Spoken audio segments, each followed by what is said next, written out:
Bom dia, boa tarde, boa noite para vocês aí que se ligam no nosso curso Pré-Uni Seduc 2020. Eu sou o professor Márcio, professor de Química, e hoje nós iremos continuar com o nosso estudo de Química.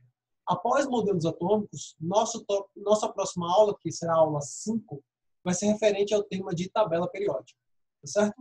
Professor, tabela periódica, primeira coisa, no Enem vem tabela, no Enem não tem tabela. Porém, é importante a gente conhecer algumas características gerais que vão ajudar muito no nosso próximo assunto, que é um dos assuntos mais importantes que a gente tem na química, que é a parte de ligações químicas. Então, se liga aí, foco na aula e vamos lá, que é uma aula curtinha, uma aula rapidinha, bem resumida, para a gente focar bem nos principais tópicos que tem na tabela periódica. Então, vamos comigo. Começa aí. Vamos lá. Histórico. A parte histórica da tabela é uma parte que tem uma pequena importância, só para você entender que a tabela periódica, o estudo da tabela, não veio do nada. Então, começou lá atrás, com Lavoisier, que foi o primeiro cara a classificar os elementos em alguns grupos, Dobbeiner, que fez um negócio chamado Lei das Tríades, ou das Triadas, em que ele separou os elementos de 3 em 3, 3 elementos, 3 elementos, 3 elementos. Realmente o que ele fez estava certo, porque mais tarde, uma das tríades virou a família 17, uma das três virou a família 1, então o que ele fez tem sentido. Depois veio Chanchortus, ou Chanchortois, que fez um negócio chamado parafuso telúrico. Além de ele ordenar em 3 em 3, ele ordenou por massa atômica. Muito importante isso, tá? Massa atômica. Foi o primeiro cara a considerar massa atômica. E aí veio o Newlands, que realizou alguns experimentos e conseguiu organizar de 8 em 8. Um negócio chamado Lei das Oitavas, porque Newlands era músico. Nada muito assim relevante. Relevante é esse cara aqui, Dmitry Ivanovich Mendeleev. Mendeleev foi o cara que fez o primeiro modelo da tabela periódica. Diz a história que Mendeleev era viciado em paciência e foi colocando um elemento em cima do outro. Nem fosse aquele jogo de paciência que você vai colocando as cartas assim nas fileiras, os naipes, né? Copas, espada, paus, ouros, né? Ele era viciado e foi colocando os elementos um embaixo do outro que tinha características parecidas. Além de tabela, Mendeleev também foi o cara que inventou a vodka. Foi um cara muito importante, né? Então, ele foi o cara que percebeu que as propriedades dos elementos se repetem de forma periódica, com algum sentido. Até isso, ele instituiu uma lei chamada Lei da Periodicidade, falando que as propriedades dos elementos vão se repetir com a variação da sua massa atômica. Tá? Isso quem falou foi Mendeleev. Muito cuidado que Mendeleev, essa tabela de Mendeleev serviu por um bom tempo, tá? Até a tabela, antes da tabela atual, era a tabela de Mendeleev. Uma coisa muito interessante, muito importante que Mendeleev fez, foi que ele colocou várias interrogações na sua tabela, de elementos que não eram descobertos. Ele falou assim, olha, entre esses dois elementos aqui vai ter um novo elemento. Ele não está na tabela porque não descobriram ainda. Sabe que doideira? Vai prever um negócio que não existiu. Todas as interrogações que Mendeleev falou, realmente depois descobriram um novo elemento. E que cara top esse Mendeleev, tá? E aí nós chegamos nela, na mais importante, um dos maiores símbolos que tem na química, que é a nossa tabela atual. Essa tabela atual, ela vai ser dividida em períodos, que são as linhas. Elas vão apresentar regularidade na variação das propriedades físicas dos elementos. E grupos ou famílias, são as linhas verticais, são as coluninhas. Semelhança às propriedades químicas. Então, quem está na mesma linha varia a propriedade física. Quem está na mesma coluna tem propriedades químicas semelhantes. E a lei periódica, a lei da periodicidade, que foi mudada de Mendeleev para a tabela atual.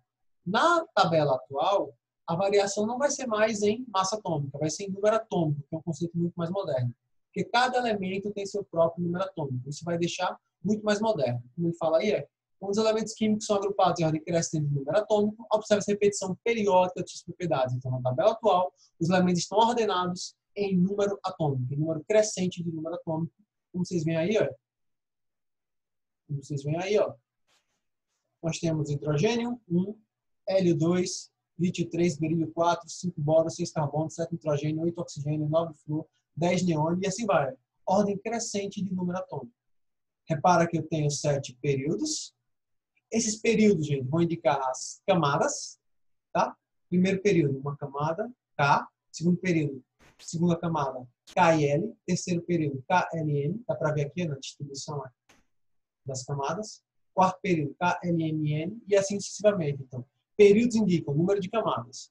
E os grupos? Cara, os grupos vão indicar o número de elétrons na última camada, no último nível.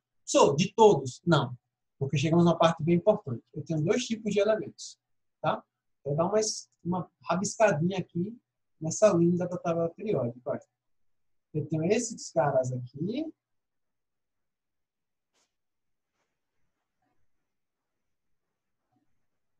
Que são chamados, são os principais elementos que a gente tem. São chamados de elementos representativos. São os mais importantes, principalmente para nível de Enem, tá? Os principais. O filé mignon da tabela é esse aqui. São os elementos, olha, representativos, ó.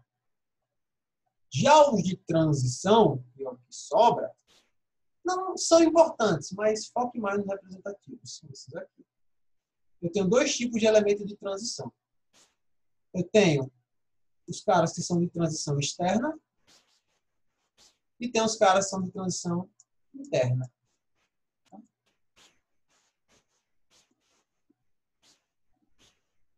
Interna e externa.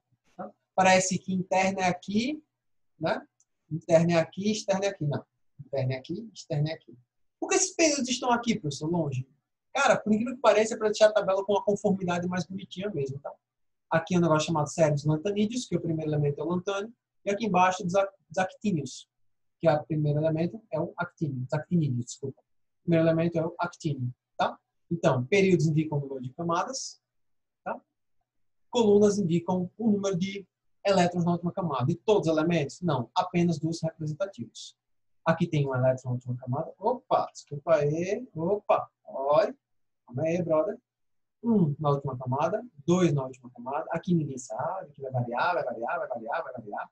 Aqui 3, aqui 4, aqui 5, aqui 6, aqui 7. E na última, 8 elétrons na última camada.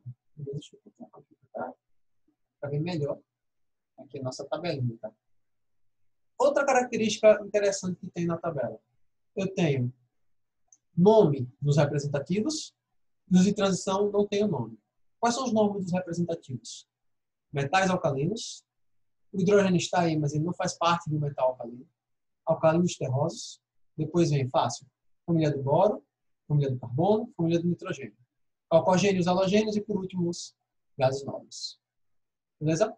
São os nomes das famílias dos representativos. Depois você vai ter que rever essa aula umas 3 vezes para entrar na cabeça.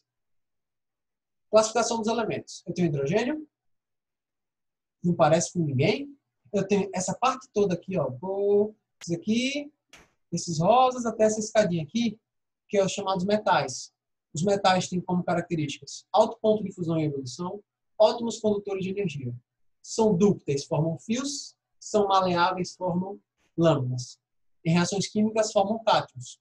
O que é um cátion? Cátion é um íonzinho positivo. Olha. Como é que vai aqui o sódio? Ó. O sódio, ó, forma um cátion, é um íonzinho positivo, que tem tendência a perder elétrons. Já os ametais, que são esses grupos verde aqui, oposto ao metal. Ametal quer dizer não metal. Então, péssimos condutores de energia, exceto o carbono, tá? Não são dúcteis nem maleáveis, e baixo ponto de fusão e ebulição, de novo, exceto o carbono.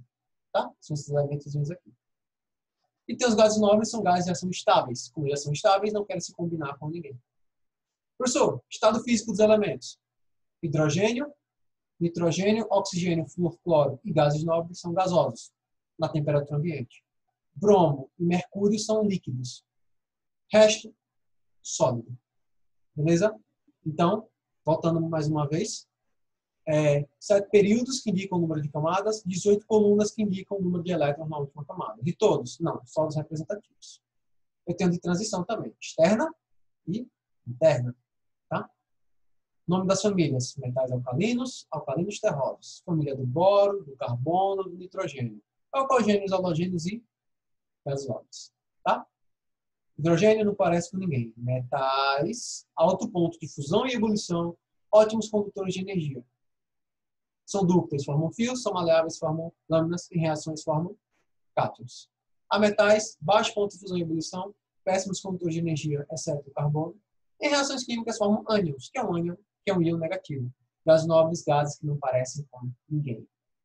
Tem outra característica, que são os elementos naturais e artificiais. Até urânio são todos naturais, exceto o tecnécio, o promécio, o frâncio e a estável. Pós-urânio, depois de 92, 93 para lá, são todos artificiais. Beleza? Vamos continuar, vamos continuar, vamos continuar. Opa, deixa eu apagar. Aí ele fala aqui rapidinho as características, como eu já falei. Hidrogênio, gases nobres, metais. Sólidos, exceção do mercúrio. Condutores de calor e eletricidade. Sua maleabilidade e sua ductibilidade. E tem um brilho metálico característico. A metais possuem características opostas dos metais, ou seja, não são bons condutores de calor e eletricidade. E a maioria funciona como isolante, apenas o grafita, né? Que é uma boa condutora de calor e eletricidade. Aí, como já tinha falado. Famílias, 18 famílias, propriedades químicas semelhantes, mesma configuração eletrônica na camada de valência. Todo mundo na família 1 tem um elétron, todo na família 2 tem 2 elétrons, na família 13, que é a representativa 3, e assim vai. Ele pegou o exemplo aí do lítio e do sódio. Os dois estão na família 1. Então, os dois na última camada, aqui é um elétron, e aqui na última camada, um elétron. Beleza? Como pode servir para qualquer outro elemento. Isso aqui que é importante saber da família. Elementos representativos, elétrons mais energéticos em subníveis SP. Elétron de família indica a quantidade de elétrons na última camada de valência. Isso para os representativos, que são aqueles 1, 2 e 3 a 18. E aqui está o nome deles, como eu previamente já tinha falado. Tá? 1, metais alcalinos, 1 elétron na última camada. 2, alcalinos terrosos, 2 na última camada. E por aí vai. Tá? Até chegar nos gases nobres, que tem 8. Continuando. Distribuição eletrônica na tabela. Aqui ele está falando que todo mundo que tiver aqui vai terminar em S, S1 e S2. Todo mundo que for aqui vai terminar em P, exceto o L, né? Vai ser S2, vai terminar em P, na distribuição eletrônica. A distribuição usando o diagrama de Linus-Pauling. Aqui o D. E por último, nosso Fzinho. Tá? Todo mundo que acabar aqui vai terminar em F na sua distribuição eletrônica. São subníveis, né? S, P, D e F. Opa. A localização do elemento na tabela periódica será determinada pela sua distribuição eletrônica. Aqui tem um exemplo aqui clássico, que é o cloro, né? Você vê que tem 3 camadas e tem 7 elétrons na camada de valência. Então ele pertence 7 elétrons na camada de valência, halogênios, família 17. 3 camadas, terceiro período. Professor, é sempre assim? Não. Na verdade, cada subnível vai ter uma ordenzinha dessa para você poder achar ele na tabela. Claro que para Enem não é tão importante isso. Certo? Na verdade, é mais ou menos importante, mas não daria muita atenção a isso, não. Para você saber a parte da distribuição eletrônica onde ele está localizado. Tá? Mas aqui ele só fez um exemplo para mostrar onde é que fica. Propriedades periódicas e aperiódicas, que seguem uma seguinte ordem, periódicas. Assumem valores semelhantes em intervalos regulares, à medida em que o número atômico aumenta. Os valores das propriedades periódicas se repetem periodicamente no funcionamento do relógio. Exemplo, número de elétrons na camada de valência. Tá? Primeira propriedade que a gente vai ter é o raio atômico. O raio atômico é o tamanho do átomo. Beleza? Agora, como o átomo não tem tamanho definido, né? Então você tem que comparar a distância de um núcleo para o outro. Né? Que aí vai ser meio raio com meio raio, vai dar um raio total. Número de níveis, quanto mais níveis, maior será o tamanho do átomo, claro. Se eu tenho um átomo, um desenho rápido, só tem um nível, nível K. E outro átomo que tem K, L e M. Claro que o M vai ser maior do que o que só tem um K. E número de prótons também, isso é interessante, tá? Porque olha só, isso ele mostra alguma coisa aqui, ó. Olha só. Vou pegar esses dois elementos aqui, ó. Pegar o sódio, lápis, sódio, e pegar o cloro. Você, poxa, os dois têm no terceiro nível, então eles têm 3 camadas. Quem vai ser maior, quem vai ser menor? O sódio vai ser menor porque ele tem 11 prótons, olha, e 11 elétrons. O cloro tem 17 prótons, 17 elétrons.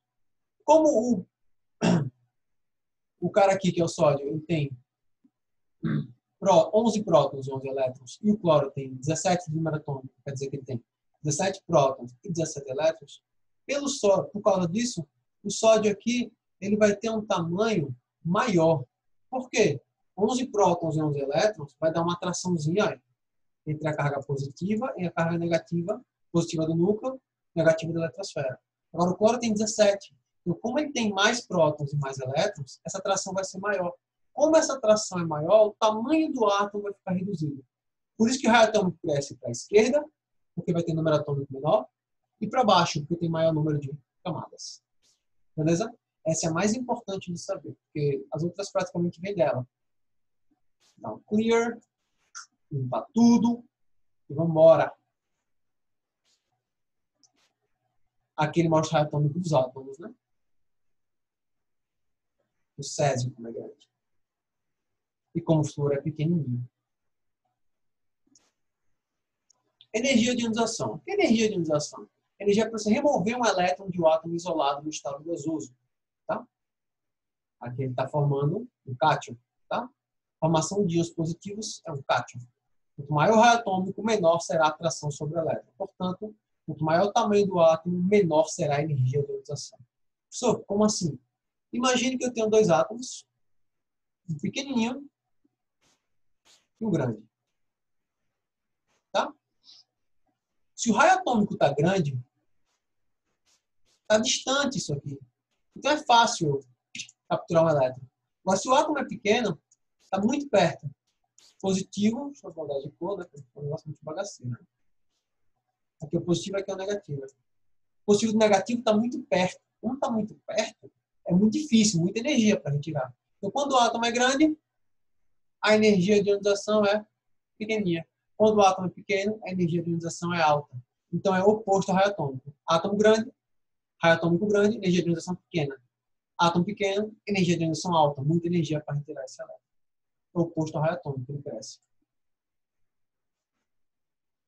Beleza? Opa, limpar os desenhos. Tá vendo? Ó? Oposto ao raio atômico.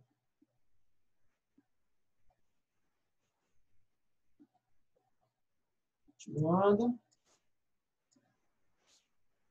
Eletronegatividade é a força de atração entre prótons, elétrons em uma ligação química. Quanto menor for o tamanho do átomo, maior será a eletronegatividade. Força de atração sobre os elétrons. A distância entre o núcleo e o elétron é menor. Isso aqui vai dizer da atração entre os elétrons, sobre os elétrons, tá? Se eu tenho um átomo grande, a atração é pequena. Se eu tenho um átomo pequeno, a atração é grande, tá? Oposto também ao raio atômico. Tá? Pulei uma, peraí, volta aqui. Não, tá legal. Essas são importantes. Tem afinidade eletrônica também, tá? Que cresce para o mesmo lado. Tanto de eletronegatividade como energia de ionização. Propriedades aperiódicas são aquelas cujos valores variam crescendo ou decrescentemente, à medida que o número atômico aumenta, não se repetem em períodos determinados regulares. Não é uma propriedade periódica, não segue uma ordemzinha. Tá? Como é massa atômica, aumenta de acordo com o número atômico do nosso elemento, beleza? Então, o que eu preciso gravar aí, as características gerais da tabela, os grupos da tabela, principalmente a quantidade de elétrons que tem na última camada e as propriedades periódicas, principalmente o raio atômico, cresce para esquerda e para baixo, eletronegatividade, energia de ionização e afinidade eletrônica cresce oposto ao nosso raio atômico. Beleza? Pessoal, a aula de hoje é isso. Valeu, é nóis, fica com Deus. Bons estudos aí para vocês.